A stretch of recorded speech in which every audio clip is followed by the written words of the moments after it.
जब भी किसी इंसान को हार्ट का पेन होता है,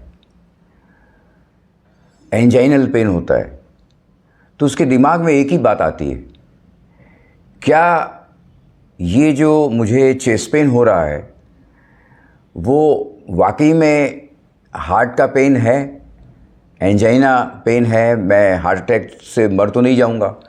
ये सारी चीज़ें उसके दिमाग में आती हैं। और फिर जब वो अपने डॉक्टर के पास जाता है और कहता है कि डॉक्टर साहब, जब मैं चलता हूँ तो मुझे बड़ी थकान लगती है, जब मैं चलता हूँ तो मुझे चेस्ट पेन होता है, और जब मैं सीढ़ियाँ चढ़ता हूँ तो मैं हाँफ जाता हूँ, श्वास लेने में तकलीफ़ होती है, तो डॉक्टर बोलता है कि एंजियोग्राफी करा लो। अब एंजियोग्राफी क्या होती है कि उसके बॉडी में एक तार डाल दिया जाता है, ब्लड वेसल को चीरता हुआ वो आपके हार्ट में पहुंच गया।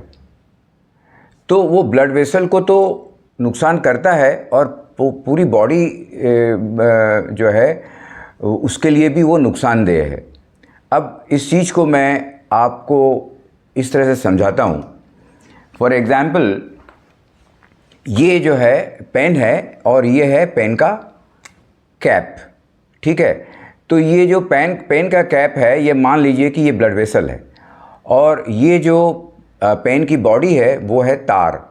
अब जैसे ही जो है इसको मैं तार को ब्लड वेसल के अंदर घुसाता हूँ तो वो टच करता है ब्लॉकेजेस को, वो ब्लॉकेजेस को तोड़ देगा, और क्या होगा, जो ब्लॉकेजेस है इसके अंदर ब्लड वेसल के अंदर वो डिसलॉज हो जाएगी। तब क्या होगा, तब जो है जब वो ब्लॉकेजेस ब्लड सर्कुलेशन के अंदर पहुंच जाएगा तो वो घूमते घूमते अगर ब्रेन में अटक गया तो ब्रेन अटैक हो जाएगा, मतलब ब्रेन स्ट्रोक हो जाएगा। अगर हार्ट में अटक गया तब हार्ट अटैक हो जाएगा। अगर पैरों में अटक गया तो गैंग्रीन हो जाएगी, और अगर किडनी में अटक गया तो किडनी फेलियर हो जाएगी। तो क्या वाकई में एंजियोग्राफी से ये सब नुकसान हो सकता है?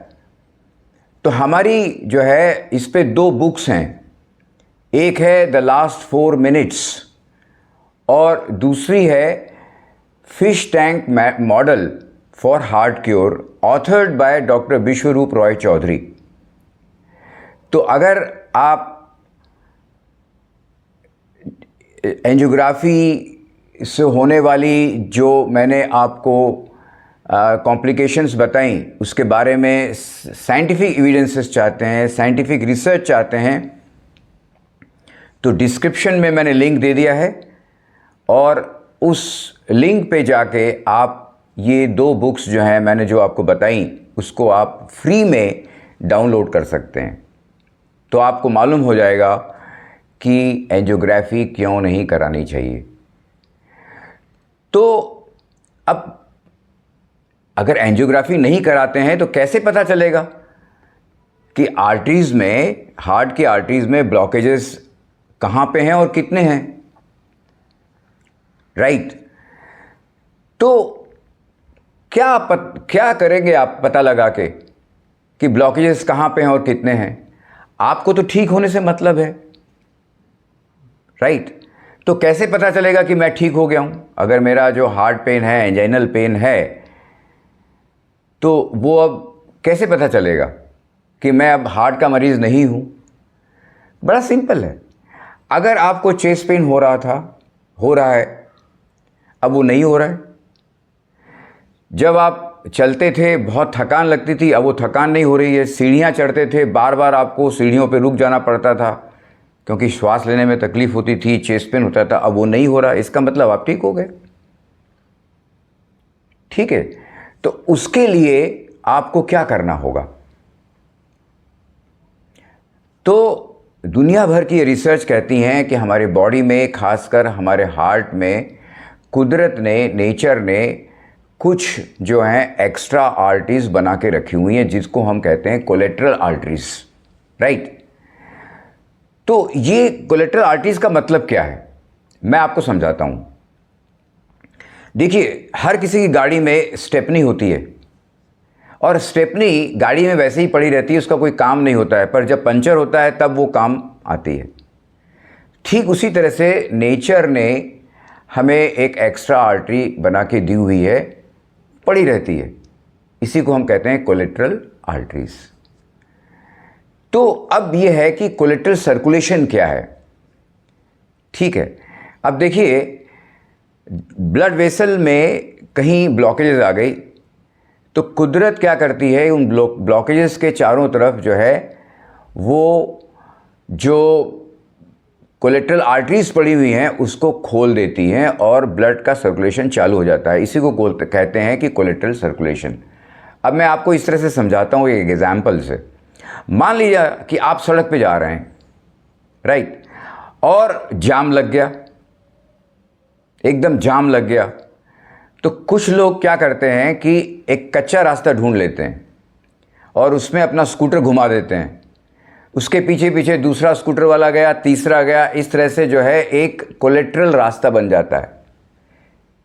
ठीक है, ठीक उसी तरह से जब ब्लॉकेजेस हमारे ब्लड वेसल्स में आ जाते हैं तो कुदरत जो है उन ब्लॉकेजेस के चारों तरफ जो है वो कोलेटरल आर्टरीज को खोल देती है, ब्लड का सर्कुलेशन चालू हो जाता है। इसी को कहते हैं कोलेटरल सर्कुलेशन। तो अगर वो कोलेटरल सर्कुलेशन किसी इंसान में खुल गया तो ना तो उसको एंजाइनल पेन होगा और ना उसको हार्ट अटैक आएगा। पर अगर वो टाइमली नहीं खुला उस इंसान में तो वो हार्ट अटैक से मर सकता है। ठीक है, तो अब प्रश्न ये है कि कोलेटरल सर्कुलेशन कैसे बनाएंगे? तो नाइट्रिक ऑक्साइड का प्रोडक्शन करके। अब नाइट्रिक ऑक्साइड का प्रोडक्शन जो है हम अपने शरीर में कैसे बनाएं? उसके लिए जो है आपको ऐसा खाना खाना है जिससे नाइट्रिक ऑक्साइड का प्रोडक्शन बढ़े। और सिर्फ 3 चीज़ें हैं जिससे आप नाइट्रिक ऑक्साइड का प्रोडक्शन अपने बॉडी में बढ़ा सकते हैं। तो पहली चीज़ है ग्रीन लीव्स, धनिया के पत्ते, पुदीना के पत्ते, पालक के पत्ते, जितने भी हरे पत्ते हैं उनमें कुदरत ने खूब नाइट्रिक ऑक्साइड भर भर के दी है, उसको लेना है। दूसरा है ग्रीन वेजिटेबल्स, सलाद, और तीसरा है फ्रूट्स। ठीक है, तो इन 3 चीज़ों को जब आप 1 महीने तक खाएंगे तो 1 महीने के अंदर अंदर आप देखेंगे कि आपका कोलेटरल सर्कुलेशन बन गया है और आप हार्ट अटैक से बच सकते हैं। अगर हो गया तो भी आप सेफ हैं, बिल्कुल। ठीक है, तो आप देखेंगे कि जो कोलेटरल सर्कुलेशन है उसका दूसरा नाम है नेचुरल बाईपास।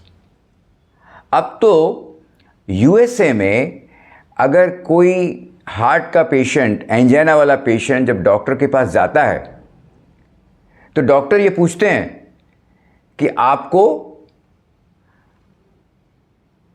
चीरफाड़ वाली बाईपास सर्जरी करानी है या फिर नेचुरल बाईपास कराना है। तो जब पेशेंट कहता है कि मुझे तो नेचुरल बाईपास कराना है तो डॉक्टर अपने प्रिस्क्रिप्शन में लिख देता है ग्रीन लीव्स, रॉ वेजिटेबल्स मतलब सलाद और फ्रूट्स।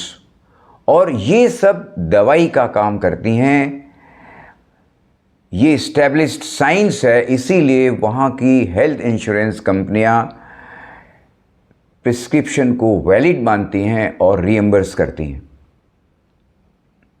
राइट। तो जो कोलेटरल आर्टरीज हैं वो तो हम सबके हार्ट में आर्टरीज में पड़ी हुई हैं, लेकिन वो स्विच ऑफ है।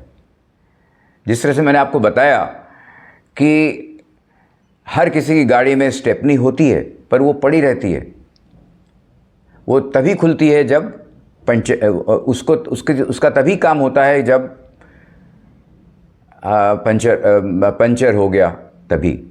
पर उस स्टेपनी को खोलने के लिए टूल चाहिए, पाना चाहिए। अगर वो आपके पास नहीं है तो स्टेपनी खुलेगी नहीं, स्टेपनी खुलेगी नहीं तो आप पंचर कैसे ठीक करेंगे। ठीक उसी तरह से आपके हार्ट की आर्टरीज में एक्स्ट्रा आर्टरीज हैं, कोलेटरल आर्टरीज हैं। पर अगर वो नाइट्रिक ऑक्साइड नहीं है, वो टूल नहीं है, वो पाना नहीं है नाइट्रिक ऑक्साइड का, तो स्टेपनिक अगर है, कोलेटरल आर्टरीज है, तो भी वो बेकार है।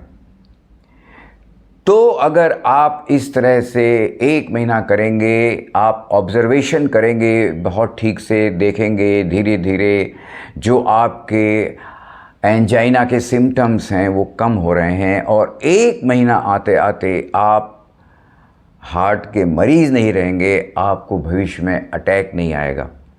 तो अगर आप इसके बारे में और ज़्यादा जानना चाहते हैं तो दिए गए नंबर पर हमसे ज़रूर संपर्क करें। और एक बात ज़रूर याद रखें, बड़ी से बड़ी दिखने वाली बीमारी का आसान से आसान इलाज घर पे ही रह के हो सकता है।